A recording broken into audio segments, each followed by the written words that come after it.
US flags are going up in Jerusalem, preparing for US President Joe Biden's visit. Hopes are high across the region that Biden can help build on the Abraham Accords, a plan from his predecessor. The Accords aim to integrate the economies of the region from Israel to Saudi Arabia, former enemies becoming economically and diplomatically linked. My biggest expectation is that it's time to create here a new common market in the Middle East.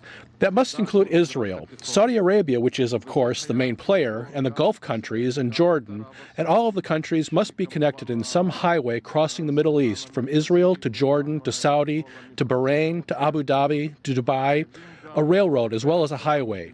After calling Saudi Arabia a pariah state during his campaign for president, Biden is now openly courting Riyadh and its de facto leader, Crown Prince Mohammed bin Salman. Soaring oil prices and the need for Saudi Arabia and neighboring Gulf nations to pump more oil have put human rights concerns on the back burner. I'm going to ask, all the Gulf states are meeting. I've indicated to them that I thought they should be increasing oil production generically, not to the Saudis particularly. And I think I hope we see them in their own interest concluding that makes sense to do. The Biden administration's embrace of the Abraham Accords, concluded by the Trump administration in August 2020, has surprised some here in Washington and beyond. The Accords ushered in the normalization of diplomatic relations between Israel and Gulf nations, Bahrain and the United Arab Emirates. Morocco and Sudan followed. Saudi Arabia could be next. The Accords have been heavily criticized for ignoring the Palestinian issue. The Biden administration stresses it wants both the Abraham Accords and peace between Israel and Palestine. The White House will try and revive talks between Israeli and Palestinian leaders despite increasing tensions on both sides. The issue of Iran and its nuclear energy program will also loom large.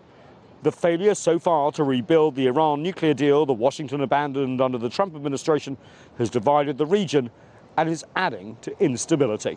Just before embarking on his trip, US President Joe Biden is underscoring the fact he's the first president in decades to visit the Middle East without tens of thousands of troops fighting the forever wars in the Middle East and beyond. But the truth is not quite that simple. 65,000 American troops in Saudi Arabia and other Gulf nations, smaller contingents in Syria and Iraq, and of course massive support for the humanitarian crisis there's been the war in Yemen.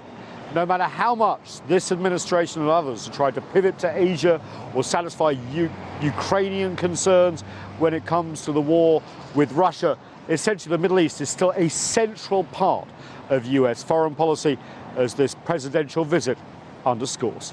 Nathan King, CGTN, just outside the White House.